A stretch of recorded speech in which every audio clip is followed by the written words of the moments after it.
I know your blog hasn't updated in a long time, and I'm not sure anyone checks the inbox anymore. I'm writing anyway because I don't know where else to put this, and I can't keep it in my head. I'm an adult woman now. I have a normal job, a small apartment, and a life that looks fine from the outside. This isn't about ghosts or demons. It's about a pattern. When I was a kid, my grandma scheduled weekends with me like appointments. My parents called it getting a break, like she was doing them a favor. She told me it was our special time. She also bought things.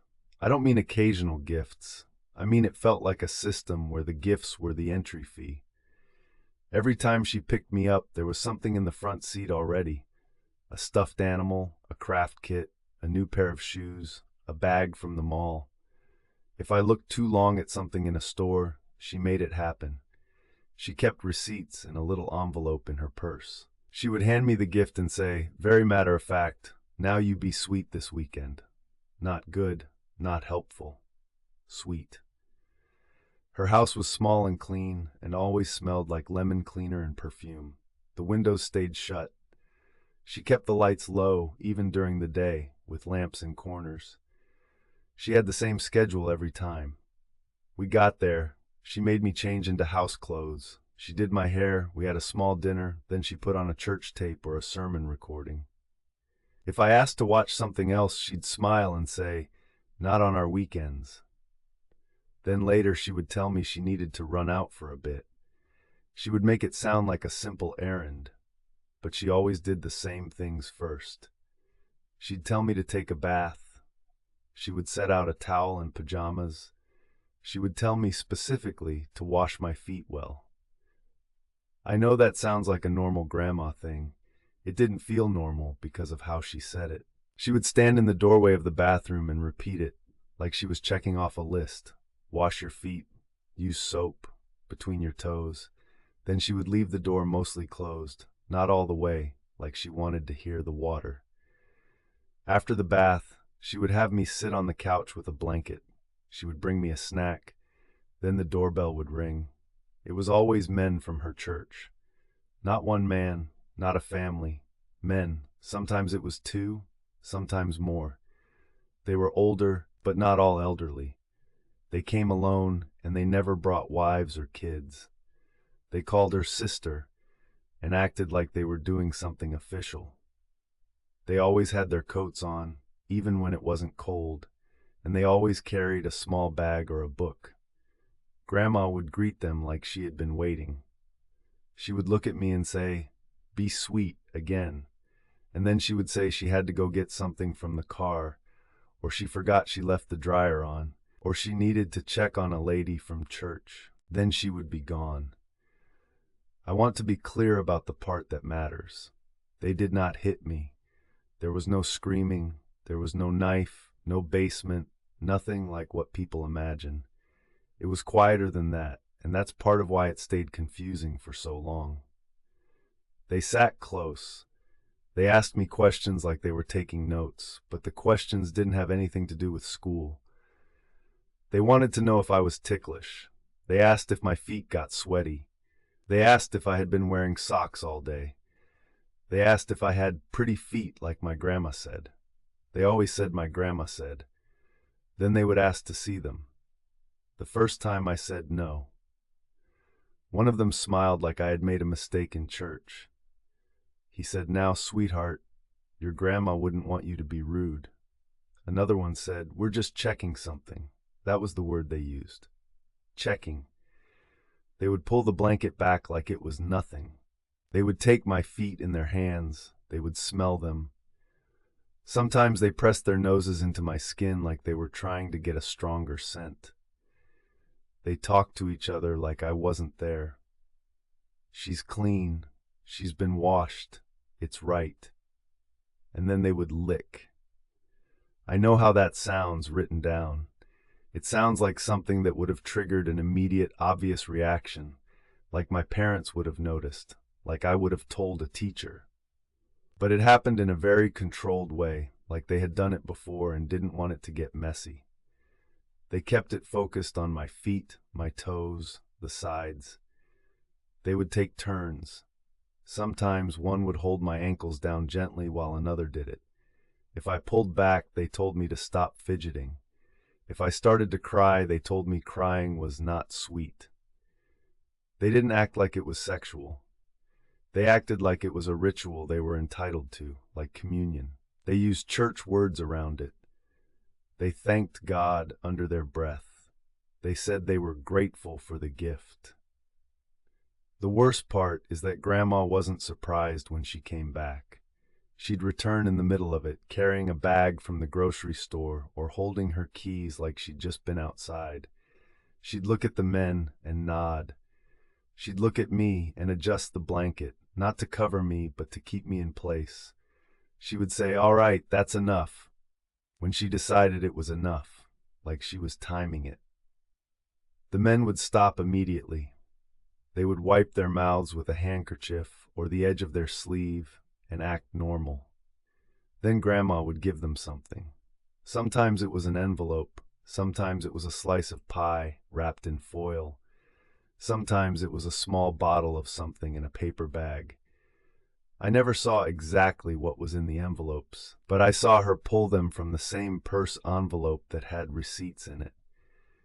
She'd say, "Thank you for coming," like she was hosting a committee meeting. After they left, she always gave me another gift, a toy, a new shirt, a little charm bracelet. She'd sit beside me and stroke my hair and tell me I did good. She would say, "See, we got through it," like it was a dentist appointment. This happened over and over. It did not happen every single weekend, which is part of how it stayed slippery in my memory. It happened on the weekends that felt more scheduled. She would call my parents and set it up in advance. She would say, "I'll take her this weekend and you can get your chores done." She would say it like she was doing my mom a favor. There were details that repeated so much they became rules in my head. Bath first, wash feet, sit on couch, blanket, doorbell, men from church, Grandma leaves, Grandma comes back, envelope, gift afterward. As I got older, I started trying to break the rules. I wore shoes that buckled tight so they couldn't pull them off easily. She noticed and told me not to be difficult. I tried not washing my feet well, thinking it would make them stop. She checked my feet herself before I could sit down and made me go back and scrub again. I started sleeping in my socks. She took them off. One time I locked myself in the bathroom after the bath when I heard the doorbell. I remember my heart going so hard it made my ears ring. Grandma didn't yell. She didn't threaten. She just stood outside the door and spoke calmly, like she was de-escalating a situation at church. She said, "Open the door. Don't embarrass me. They drove all the way here." She said it like I was inconveniencing honored guests. When I finally opened it, she didn't punish me in a typical way. She didn't ground me. She didn't take things away. She just didn't buy me anything that weekend. She was quiet and cold, like I had failed a test. It stopped when I hit an age where I was too big to carry and too old to easily control. The last time it happened, I had started to develop, and I remember one of the men looking uncomfortable for the first time. Not guilty, just like the circumstances were different than what he expected. Grandma watched him and then ended it fast. She sent them away quicker than usual. After that, the weekends became normal visits with crafts and church tapes and store trips. I almost convinced myself it had been some kind of misunderstanding, because the world kept moving and nobody ever said the words. I didn't tell my parents as a kid. I tried once, in the car, and my mom snapped at me that Grandma was generous and I should be grateful. She assumed I was complaining about boring weekends. I didn't have the language for what it was, and I didn't want to lose the gifts because, as messed up as that is, I had learned that gifts were the only time Grandma looked at me like I mattered. I cut contact as an adult. I moved away. I ignored calls. She left voicemails that were polite and flat. "Call me back. I have something for you. I'm going to be in your area." It was always about a thing she had for me, like the gift leverage never went away. Last month, she died. My mom asked me to help clean out her house because I'm the only one who can handle paperwork without getting overwhelmed. I agreed because I wanted it done. I didn't go to be sentimental. In a kitchen drawer, under old church newsletters and expired coupons, I found a small notebook. It looked like a grocery list book. Inside, it wasn't groceries. It was names and dates and short notes. Not full addresses, just first names, sometimes a last initial, sometimes brother written before it. Next to each name were the same types of notes: confirmed, cannot, reschedule, bring oil, after bath, short visit. It was written in my grandma's handwriting. I know it was hers because she wrote my birthday cards the same way, with the same sharp loops. The dates were spread out across years. The dates matched the weekends I remember as scheduled. There were also weekends I don't remember at all, which is what made me feel sick. Some of the entries had a word next to them that I can't stop thinking about: feet. Just that, like it was a service category. I looked for more and found a stack of little envelopes in the back of her closet, the kind you put cash in. They were labeled with the same names. Some were empty. Some still had checks. The memo lines were always vague church language, like help or blessing, but the pattern of names lined up with the notebook. In her bedroom, I found an old answering machine in a box with tapes. My mom said Grandma kept it because she didn't trust her cell service. I took it home without telling anyone. I told myself it was for evidence, for clarity, for closure. I don't know what I thought I'd do with it. At home, I listened. There were messages from men I recognized by voice, even after all this time. They sounded older, but it was them. They weren't talking like criminals. They talked like coworkers calling in to coordinate. One message said he could not make it and asked if she had another little one. Another asked if the feet part was still needed since he was between jobs. One asked what time he should arrive, and she called back and left her own voicemail, giving him a window that matched exactly with when she used to make me bathe. She also left messages for my mom, which is where the pattern got worse. Not because my mom knew, but because Grandma treated it like scheduling. I'll pick her up Friday. She can stay through Sunday. Make sure she has clean socks. Don't put lotion on her feet. It ruins it. That last line is on a tape. It is her voice. Flat, practical. I started writing the dates down from the notebook and matching them to the voicemails. They lined up. If a man canceled, there would be a different name on the next line. If someone said short visit, the next voicemail would mention he was just passing through. If the note said bring oil, the voicemail would include a question about the oil. I don't know what the oil was for, and I don't want to know. The mechanism was a schedule. It wasn't random. It wasn't a one-time lapse in judgment. It ran like a routine with backups. I have not told my mother what I found. I tried to start the conversation and my throat locked. I can already hear her defending Grandma or blaming me for taking things the wrong way, or telling me to stop digging up the past. I don't want a family fight. I want to understand the risk I'm in right now. Because after I took the answering machine home, my phone started getting calls from unknown numbers. I don't answer unknown numbers. They don't leave voicemails. Then, 2 days after that, I got a voicemail from a blocked number. It was an older man's voice. Calm. Familiar in the way a voice can be familiar even if you can't place it right away. He said my grandma told him to call if anything changed. He said he heard she passed and he was checking in. He used the same word, checking.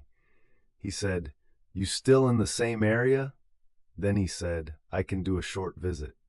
I deleted it and blocked what I could block, but you can't block blocked numbers.